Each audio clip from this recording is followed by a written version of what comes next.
Import export का काम करते हैं तो आप दोस्तों के लिए ये जानना बहुत ज़रूरी है कि लेटर ऑफ क्रेडिट यानी एलसी क्या होता है। अस्सलाम वालेकुम दोस्तों, आपका मेज़बान इरफान अली चांद एक न्यू वीलॉग के साथ हाजिर खिदमत है। दोस्तों आज हम इस वीडियो में बात करने वाले हैं एलसी यानी लेटर ऑफ क्रेडिट। इसे उर्फ़े आम में डॉक्यूमेंट्री क्रेडिट भी कहा जाता है। असल में ये लेटर ऑफ क्रेडिट है क्या? लेटर ऑफ क्रेडिट की हमें कब जरूरत पड़ती है और कैसे ये वर्क करता है? क्या इंपोर्टर एंड एक्सपोर्टर दोनों के लिए लेटर ऑफ क्रेडिट जरूरी है? अगर जरूरी है तो हम किस तरह से अपना ट्रस्ट डेफिसिट खत्म कर सकते हैं? लेटर ऑफ क्रेडिट की कितनी इकसाम है, आज इकसाम पे बात नहीं करेंगे बल्कि आपको बेसिक्स समझाना चाहता हूं। आप दोस्तों को बताना चाहता हूं कि लेटर ऑफ क्रेडिट यूज क्यों किया जाता है और लेटर ऑफ क्रेडिट का काम क्या है। मैं बहुत ज़्यादा सादा अल्फाज में और बेसिक पॉइंट्स के साथ आप दोस्तों को समझाऊंगा और बताऊंगा कि लेटर ऑफ क्रेडिट जो एलसी है वो इंपोर्ट एक्सपोर्ट के काम के लिए कितनी ज़रूरी है। सबसे पहले हम जान लेते हैं कि एलसी की डेफिनेशन क्या है, इसको डिफाइन किस तरह से किया जाता है।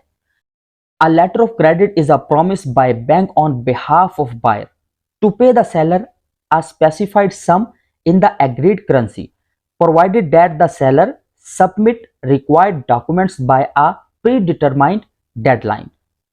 तो चलिए अब इसको थोड़ा सा उर्दू में भी समझ लेते हैं कि इसकी तारीफ क्या है। लेटर ऑफ क्रेडिट खरीदार की तरफ से बैंक फरोख्त कुनिंदा को तयशुदा करेंसी में एक मखसूस रकम अदा करने का वादा करता है, बशर्त यह कि फरोख्त कुनिंदा मतलूबा दस्तावेजात को पहले से तयशुदा डेडलाइन तक जमा करवाए। उम्मीद करता हूं कि आपको इसकी डेफिनेशन से काफी कुछ समझ में आया होगा। अब इसे डिटेल से थोड़ा डिस्कस कर लेते हैं ताकि आपके जो छोटे छोटे पॉइंट्स हैं और जो सवालात हैं वो ऑटोमेटिकली क्लियर हो जाएं। अब चूंकि आप इंपोर्ट एक्सपोर्ट का वर्क सीख रहे हैं और ये काम करना चाहते हैं तो आपको पता होना चाहिए कि बायर को इंपोर्टर कहा जाता है, सेलर को एक्सपोर्टर कहा जाता है। अब इंपोर्टर और एक्सपोर्टर दोनों के दरमियान कोई चीज खरीदने की बातचीत चलती है, मुआहदा तय पाता है, रकम तय होती है, दोनों में निगोशिएशन होती है किसी चीज को लेके। फॉर एग्जांपल 10,000, 12,000, 15,000, 20,000 डॉलर्स की कोई चीज है वो बाय करना चाहता है, एक कंटेनर बाय करना चाहता है। कंटेनर की कीमत है 10,000 डॉलर, 15,000 डॉलर या 20,000 डॉलर। इंपोर्टर को हम बायर भी कहते हैं और एक्सपोर्टर को हम सेलर भी कहते हैं। एक और नाम है, इंपोर्टर को एप्लीकेंट भी कहते हैं और एक्सपोर्टर को हम बेनिफिशियरी भी कहते हैं। अच्छा, इंपोर्टर को क्या कहा जाता है, एक्सपोर्टर को क्या कहा जाता है, ये चीजें भी जानना इस वजह से जरूरी है कि ये जो टेक्निकल लैंग्वेज है इंपोर्ट एक्सपोर्ट के काम में, ये तो आम बंदा नहीं कर सकता, लेकिन इसे सीखने के बाद हर आम बंदा भी बहुत अच्छे लेवल पे इसका काम कर सकता है। फ्रेंड्स, आपसे यहां पे एक बात जरूर कहना चाहूंगा, अगर तो आप अपनी लाइफ चेंज करना चाहते हैं और आपको सचमुच इंपोर्ट एंड एक्सपोर्ट में इंटरेस्ट है, देन ये वीडियो आपके लिए कमाल की होने वाली है और आपको बहुत चीजें समझ में आने वाली हैं। अगर आप जस्ट टाइम पास करने के लिए इस वीडियो पे आए हैं तो देन मेरा ख्याल है कि आपको वीडियो स्किप कर देनी चाहिए, क्योंकि जितने भी यहाँ पे खास पॉइंट्स मैं बताने वाला हूं वो आपके किसी काम नहीं आएंगे। और अगर आप सचमुच इंटरेस्टेड हैं, वीडियो आपके लिए बहुत बड़ा खजाना साबित होने वाली है। एक बायर एक सेलर से राब्ता करता है, बायर को कोई चीज चाहिए। फॉर एग्जांपल एक बायर बैठा है दुबई में और सेलर बैठा है पाकिस्तान में। पाकिस्तान से कोई चीज दुबई मंगवानी है, बायर का इरादा है कि मैं जो पाकिस्तान से मंगवाना चाहता हूं वो 100% सिक्योर वे से आ जाए, मेरे पास मेरी चीज भी पहुंच जाए और जो मैं पैसे देना चाहता हूं वो पैसे भी सिक्योर तरीके से सेलर को मिल जाए। पूरी अटेंशन से आपने वीडियो को देखना है, मैं एक एक पॉइंट बहुत अच्छे तरीके से कोशिश करूंगा आप तक पहुंचाने की। तो दोस्तों, अब जो इंपोर्टर है या जो बायर है वो सबसे पहले अपने बैंक के पास जाता है। वो बैंक को जाकर रिक्वेस्ट करता है कि मुझे एलसी ओपन करवानी है, काइंडली मुझे एलसी इशू की जाए। अब ये जो बैंक है जहां इंपोर्टर या बायर गया है अपनी रिक्वेस्ट लेके, उस बैंक को कहा जाएगा ओपनिंग बैंक या इशूइंग बैंक। अब वो बैंक क्या करता है, वो बैंक बायर या इंपोर्टर के टोटल डॉक्यूमेंट्स मंगवाता है कि आपका क्या मुआहदा तय हुआ है, आपने क्या मंगवाना है, कोई मिस्टेक तो नहीं। ये सारी चीजें चेक करने के बाद जब वो देखता है कि इसमें कोई मिस्टेक नहीं, तो उसके बाद वो बैंक एलसी ट्रांसफर करता है दूसरे बैंक में। अब दूसरा बैंक कौन सा है, अब तवज्जो से पॉइंट्स को समझते जाइएगा। इंपोर्टर और एक्सपोर्टर के दरमियान जब मुआहदा तय पा रहा था तो इंपोर्टर ने बताया कि मैं एलसी करवाना चाहता हूं और एलसी के थ्रू ही आपको पेमेंट मिलेगी। तो जो एक्सपोर्टर है या जो सेलर है या जो बेनिफिशियरी है वो बताता है कि जी बिल्कुल आप एलसी ओपन करवा सकते हैं, मैं एलसी के थ्रू ही पेमेंट एक्सेप्ट करूंगा और मुझे भी यकीन होगा कि आप सचमुच मुझसे ये चीज खरीदना चाहते हैं। जैसे ही मेरे बैंक को एलसी मिल जाएगी देन इंशाल्लाह मैं अपना वर्क स्टार्ट करूंगा और आपकी मतलूबा चीज जो है वो आप तक पहुंच जाएगी। बेनिफिशियरी बायर को अपना बैंक बताता है। फॉर एग्जाम्पल वो यूबीएल बैंक है, वो एचबीएल बैंक है, वो बैंक अल हबीब है, वो मिजान बैंक है, वो कोई भी बैंक है, बैंक ऑफ पंजाब, कोई भी बैंक है, इंपोर्टर को बताता है कि आपने इस बैंक में एलसी भिजवानी है। अब इंपोर्टर अपने बैंक में जाके जो एलसी इशू करवाता है, जिस बैंक को वो एलसी भिजवानी है, उस बैंक को कहेंगे एडवाइजिंग बैंक। जो बेनिफिशियरी का बैंक है, जो बेनिफिशियरी ने अपने बायर को बताया, जो बेनिफिशियरी ने इंपोर्टर को बताया, जो एक्सपोर्टर ने अपने खरीद कुनिंदा को बताया। इन तमाम अल्फाज का चुनाव इस वजह से कर रहा हूं कि टेक्निकल लैंग्वेज है, आपको सब चीजों का पता होना चाहिए ताकि आप इजीली हर वर्ड को समझ भी सकें और इंपोर्ट एक्सपोर्ट का काम बहुत अच्छे और भरपूर तरीके से कर सकें। यहां तक मैं एक बार मजीद रिपीट कर दूं ताकि पूरे पॉइंट दोबारा क्लियर हो जाएं।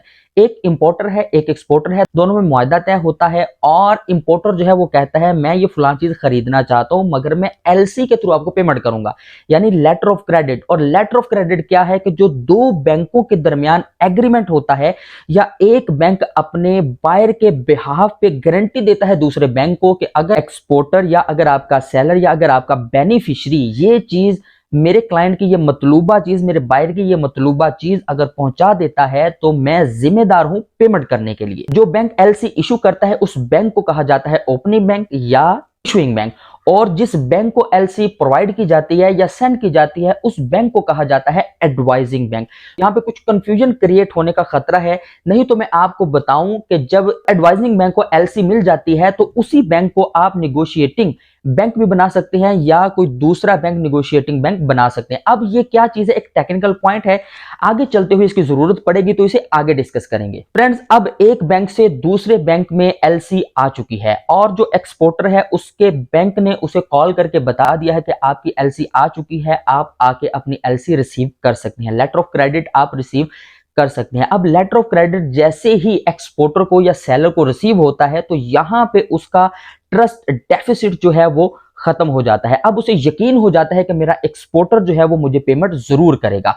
अब वो क्या करता है, अपना लेटर लेने के बाद जो उनका आपस में मुआहदा तय पाया है, जो चीज सेलर ने बेचनी है या सेलर ने भिजवानी है, अब उस चीज के लिए वो तगदो करना शुरू कर देता है। फॉर एग्जाम्पल वो 10,000 या 12,000 या 20,000 डॉलर में जितना भी मुआहदा तय पाया है वो अपनी रकम अरेंज करता है और वो चीजें जमा करता है। जब वो सारी चीजें जमा कर चुका होता है तो उसके बाद उसे जरूरत पड़ती है शिपमेंट की। अब उसने पाकिस्तान से दुबई चीजें भिजवानी है, जो माल है वो कंटेनर है, वो सॉल्ट है, वो गुड्स है, वो कुछ भी है, जो माल भी उसने पाकिस्तान से दुबई में या किसी भी मुल्क में भिजवाना है। अब वो क्या करेगा, अब वो शिपिंग कंपनी से राब्ता करेगा। और यहां पे एक टेक्निकल पॉइंट है, उसे मिस मत कीजिएगा। शिपिंग कंपनी से राब्ता करेगा, शिपिंग कंपनी से राब्ता करने के बाद वो उनको बताएगा कि ये मेरी मतलूबा चीज है और ये मैं अपने बायर को या इंपोर्टर को भेजना चाहता हूं। जैसे ही शिपिंग कंपनी आपका माल रिसीव करेगी तो उसके बाद ऑथेंटिसिटी के लिए वो सारी चीजें आपकी क्रॉस चेक करेगी। जब वो सारी चीजें जो आपने डॉक्यूमेंट बना के दिया है उसके मुताबिक होंगी तो फिर शिपिंग कंपनी आपका माल शिप करने से पहले आपको बिल ऑफ लैडिंग प्रोवाइड करेगी।